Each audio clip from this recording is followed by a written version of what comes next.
అందరూ ఉన్నారు. సో ఈ సినిమా బాహుబలి రికార్డ్స్ బద్దలు కొడుతుందంటారా? డెఫినెట్లీ బద్దలు కొట్టచ్చు.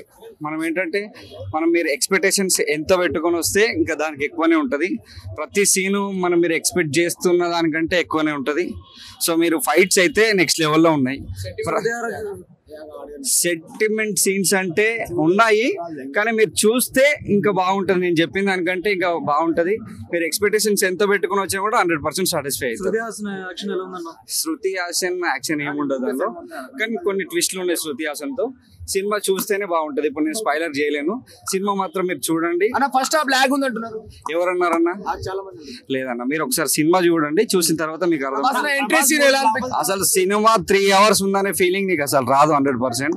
సినిమా 2 hours 55 minutes ఉంటది. సాంగ్స్ లేవు అని కొంతమంది ఉంటుంటే, సాంగ్స్ అసలు ఇంపార్టెన్సే లేదు సినిమాలో. ప్రతి సీను అసలు చాలా బాగుంది. అంటే ఒక్కొక్క వాళ్ళు టేకింగ్ కూడా చాలా బాగా తీసుకున్నాడు, కేర్ కూడా చాలా తీసుకున్నారు. సో ప్రభాస్ అయితే ఎట్లా చూపించాలో అట్లా చూపించాడు. కొంచెం గ్యాప్ వచ్చింది హిట్ రావడానికి, కానీ బ్లాక్ బస్టర్ చాలా. మనకి ఎట్లా అంటే ఏ సినిమాలో డార్లింగ్ సినిమాలో ఐస్ ఫైట్ ఉంటది కదా, సో అట్లా సినిమా మొత్తం ఉంటది.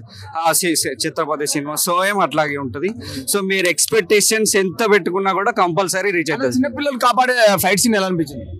ఉన్నాయి, బట్ అవన్నీ నేను రివీల్ చేయలేను. సినిమా చూడండి, చెప్పలేను కదా, స్పాయిలర్ చేయలేను కదా. సినిమా చూడండి, మీకు అర్థమైపోతుంది.